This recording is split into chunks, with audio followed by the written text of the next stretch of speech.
देश से है प्यार तो हर पल ये कहना चाहिए, मैं रहूं या ना रहूं भारत ये रहना चाहिए। मैं रहूं या ना रहूं भारत ये रहना चाहिए। दोस्तों, देशभक्ति की ये दो लाइनें उन दिनों में चिंगारी हुआ करती थी जब हम गुलाम रहा करते थे। ये दो लाइन से हमें उन सब वीरों की याद आती है जिन्होंने भारत माता को आज़ाद करवाने में अपना जीवन कुर्बान कर दिया, अपने जीवन की एक एक क्षण को ऐसे काम में लगाया कि आखिरकार हमें आज़ादी मिल गई। दोस्तों, चैप्टर शुरू करने से पहले मैं एक ऐसे वीर की बात करना चाहता हूँ जिन्होंने भारत के लिए वो किया है जो आज तक कोई नहीं कर पाया है। हम सब उन्हें जानते हैं। We all respect him a lot, even the world knows him a lot.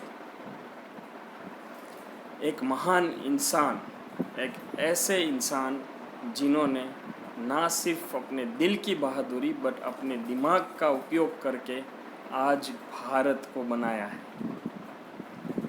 उसमें कोई संदेह नहीं है कि उनका नाम भारत के वीरों में सबसे पहले पायदान पर है।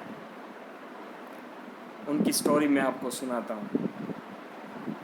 एक बार वो इंसान को जिनकी मैं आपको स्टोरी सुनाने जा रहा हूँ, उनको अपने अंडर आर्म में माने बगल में एक फोड़ा, एब्सेस जिसको कहते हैं, फोड़ा, गुजराती में उसको गुमड़ू कहते हैं, फोड़ा हुआ और बहुत बड़ा फोड़ा हुआ। और ये हमारे आज़ादी के टाइम से पहले की बात है। और तब वो किसी वैद्य के पास गए और उन्होंने कहा कि ये फोड़ दो अपने कोई औजार से। तो वैद्य ने बोला कि इसमें हम दवाई लगाते हैं और धीरे धीरे ठीक हो जाएगा। बट इन महाशय का कहना था कि मेरे पास उतना समय नहीं है, मेरे पास काफ़ी काम है, तो इनको मेहरबानी करके आप फोड़ दीजिए। पर उनका दिल नहीं लग रहा था वैद्य का, इसीलिए वहाँ पे एक अस्त्र जैसा औजार पड़ा था और वो औजार लेकर इन्होंने खुद ही अपना फोड़ा जो है वो फोड़ दिया और ये बहादुरी दिखाई। वो देखते रह गए सब वहाँ पे जो हाजिर थे वो।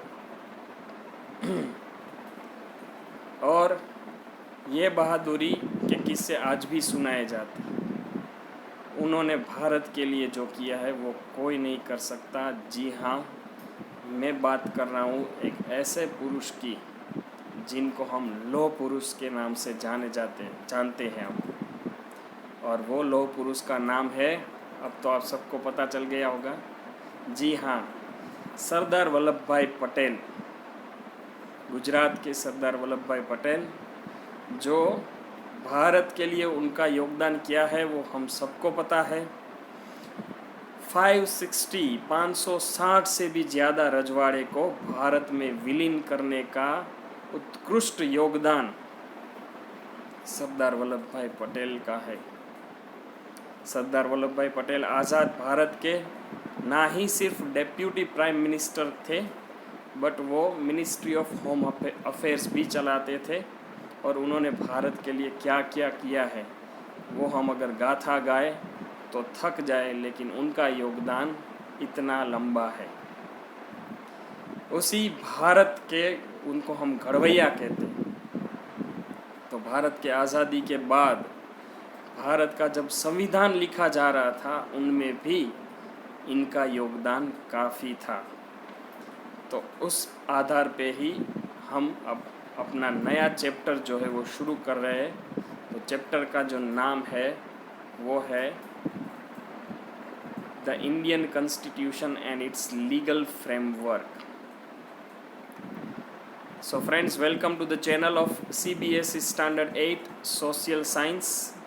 Here we are ready with the chapter number 20 of grade 8, the Indian Constitution and its legal framework. As usual, we'll go with the glossary part. Here I have some words with some of you may find difficulties to understand. Right? So let us start with the glossary. The first word is dissent. That is dissent. It means disagreement. Right? Agree ना होना किसी से. That is called dissentment. Second is enact. enact का मतलब है कायदा या कानून बनाना. To make a law. Third is preamble. As we are talking of constitution. Right? So constitution में सबसे पहले आता है प्रीएम्बल. जैसे हमारी सारी बुक्स में आता है प्रस्तावना, प्रतिज्ञा जिसको हम कहते हैं, प्रीएम्बल कॉन्स्टिट्यूशन में आता है. दैट इज़ प्रिपरेटरी स्टेटमेंट और इंट्रोडक्शन और प्रीस्क्रिप्ट. माने ये जो पूरा कॉन्स्टिट्यूशन है वो स्टार्ट होने से पहले प्रीएम्बल है. That is prescript. Right. Fourth is sovereign. Sovereign it means सबसे ऊपर. Right? Having supreme or ultimate power. That is sovereign. सबसे ऊपर हम जिसको मानते हैं that is sovereign. Right? Fifth is socialist. सामाजिक जिसको बोलते हैं. Over here what is the meaning?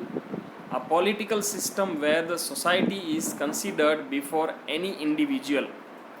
So socialist का मीनिंग है कि एक ऐसी सिस्टम जिसमें कोई पर्टिकुलर पर्सन का इतना इम्पोर्टेंस नहीं है पर पूरी सोसाइटी का इम्पोर्टेंस है. That is called socialist. Next word is secular, जिसको कहते हैं बिन सांप्रदायिक. It is a state means country where all religions are treated equally and there is no state religion. Means एक ऐसा देश और या फिर ऐसा राज्य जहाँ पे सारे धर्मों को एक समान महत्व दिया जाता है, इम्पोर्टेंस दिया जाता है और देश का अपना कोई धर्म नहीं है. हम कह सकते हैं कि ह्यूमैनिटी ही उनका एक, इंसानियत ही एक धर्म है. तो ऐसा स्टेट जो बिन सांप्रदायिक है उसको कहते हैं सेक्युलर. नेक्स्ट इज डेमोक्रेटिक, लोकशाही जिसको कहते हैं हम. सपोर्टिंग डेमोक्रेसी, जो डेमोक्रेसी को सपोर्ट करता है लोकशाही को, उसको कहते हैं डेमोक्रेटिक. और डेमोक्रेसी का तो आपको सबको पता है, by the people, for the people end of the people. लोगों के लिए, लोगों के द्वारा और लोगों का government. That is democratic. Enforce उसका मतलब है लागू करना, बट कैसे भी करके. राइट. फोर्स टू इम्प्लीमेंट, दबाव में भी आके इम्प्लीमेंट करवाना, उसके लिए वर्ड है enforce. Ninth is intrinsic. Intrinsic means internal, आंतरिक जिसको हम कहते हैं. Right. It is the intrinsic matter of India. ये भारत की आंतरिक बाबत है. That is internal. Uphold, uphold means support. Next is spirit. Spirit means sentiment, भावना जिसको हम कहते हैं. Right. Spirit of India, Indian spirit. Right. Nationalism spirit. 12th is enshrine. Enshrine का मतलब है कि पवित्र तरीके से स्थापन करना. यहाँ पे एनश्राइन जो है उसका हम ऐसे मतलब निकालने वाले हैं कि कॉन्स्टिट्यूशन, भारत का जो ये पॉलिटिकल ग्रंथ कहा जाता है, उसमें क्या क्या इंक्लूड किया है, तो उसके लिए वर्ड है एनश्राइन. क्लियर. एनश्राइन का मतलब है पवित्र मानकर उसको स्थापन करना, इंक्लूड करना. That is enshrine. Rooted, root का मतलब है बेज. आपको पता है बेज. राइट. तो इन द बेज, जो रूट में है, जो मूल में है, that is called rooted. Clear.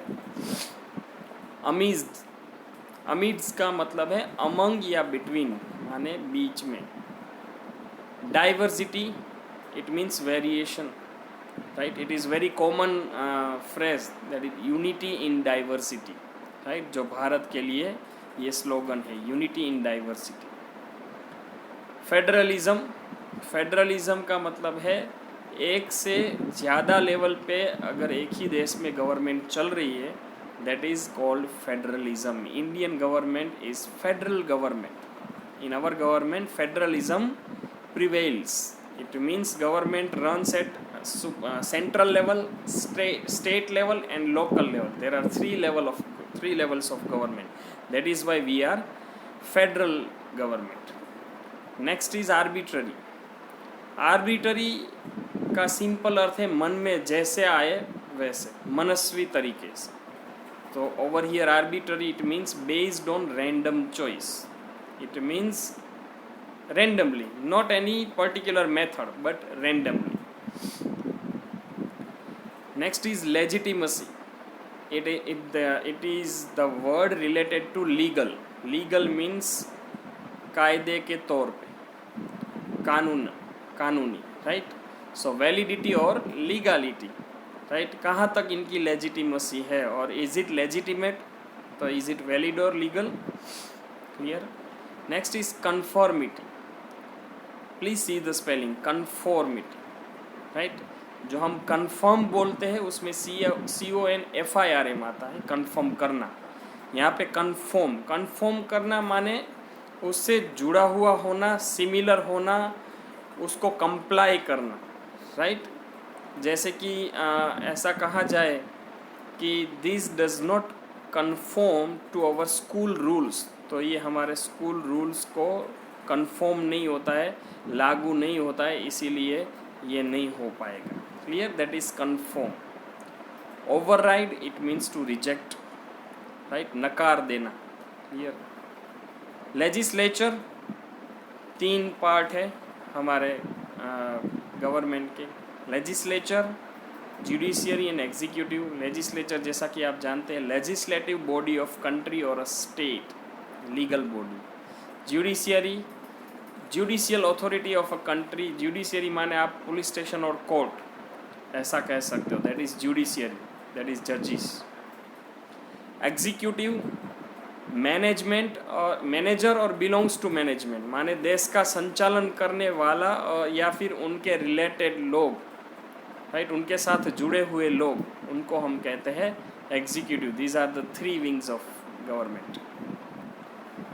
Inviolable माने वायोलेट ना हो सके ऐसा.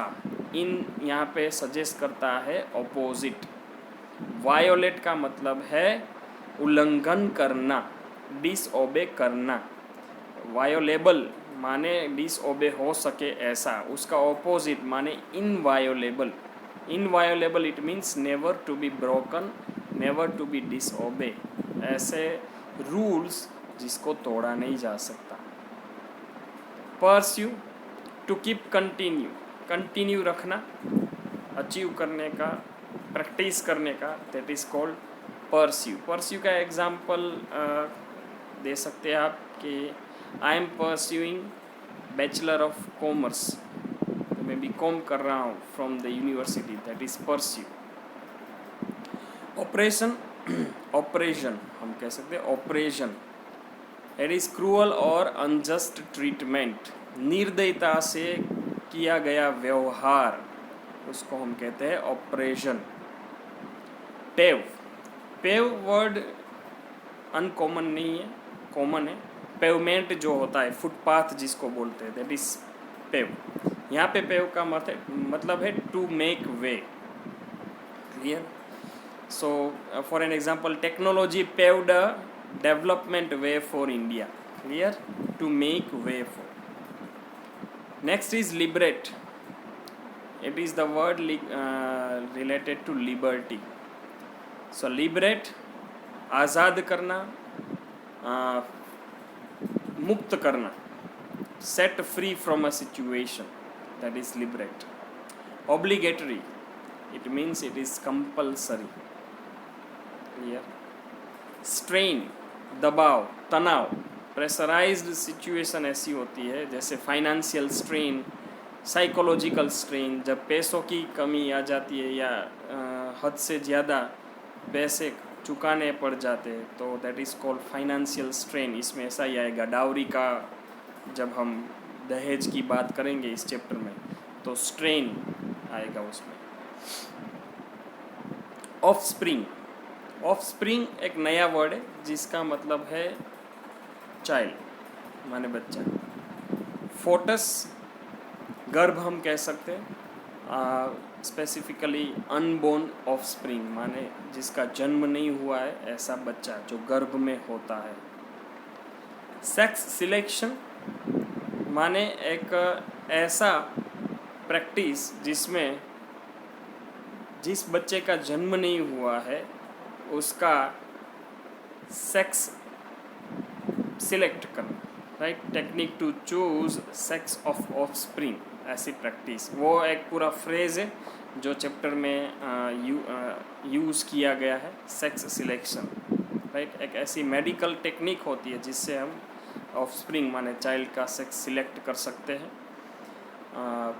सेक्स डिटर्मिनेशन माने डिटरमाइन करना, माने पता करना, पता लगाना, राइट, कि गर्भ में जो बच्चा है।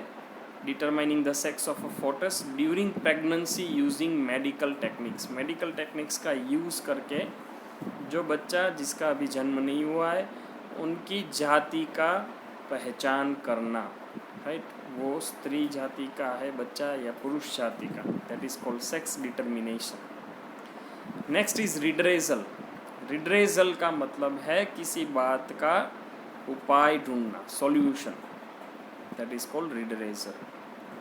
परपेट्रेट, परपेट्रेट का मतलब है गुनाहित माने गुनाह करना, गुनाह आचरण करना। हैरेसमेंट सबको पता है, ट्रबल करना, तंग करना, सताना। इन्फ्लिक्ट, इन्फ्लिक्ट का मतलब है कि दुख पहुंचाना किसी को, to make suffer by someone और समथिंग, किसी चीज़ से या किसी व्यक्ति से या किसी भी से किसी को दुख पहुंचाना, that is called inflict. Staple diet, diet means food, staple means main, मुख्य खुराक, ये है स्टेपल डाइट। इनिशिएट शुरुआत करना, स्टार्ट करना या कमेंस करना। लंप, लंप माने गट्ठा या किसी ऐसी चीज़, compact mass of a substance, किसी भी चीज़ का कॉम्पैक्ट मास, एक छोटा सा हिस्सा, दैट इज़ लंप। जब हम दांडी सत्याग्रह की बात करेंगे उसमें गांधी जी ने मार्च किया था और वहाँ पे पहुँच के, दांडी पहुँच के, जब कोस्टल एरिया में से सोल्ट का लंप उठा के जो वो काला कानून था उसका भंग किया था, उसकी भी बात हम करने वाले हैं। उसके लिए ये वर्ड है लंप, गट्ठा, क्लियर। डिफाई माने रिफ्यूज़ टू ओबे, रिजेक्ट करना, रिफ्यूज़ कर देना, डिसओबे कर देना। एंड अराक एक ऐसी नशीली चीज़, चीप अल्कोहलिक लीकर, दारू समान एक चीज़ आती है जो बहुत सस्ती होती है, usually distilled from the shape of coconut, palm और फ्रॉम राइस। वो चावल या फिर कोकोनट माने नारियल से वो निकाला जाता है डिस्टिल करके। वो नशीला होता है, जिससे नशा होता है, और वो काफ़ी चीप होता है, इसलिए साउथ इंडिया में लीकर में वो यूज़ होता है, right. So these are the 43 words as a glossary which are used in chapter. So I thought you may find difficulty regarding these words, right? So after this glossary, let us start that chapter.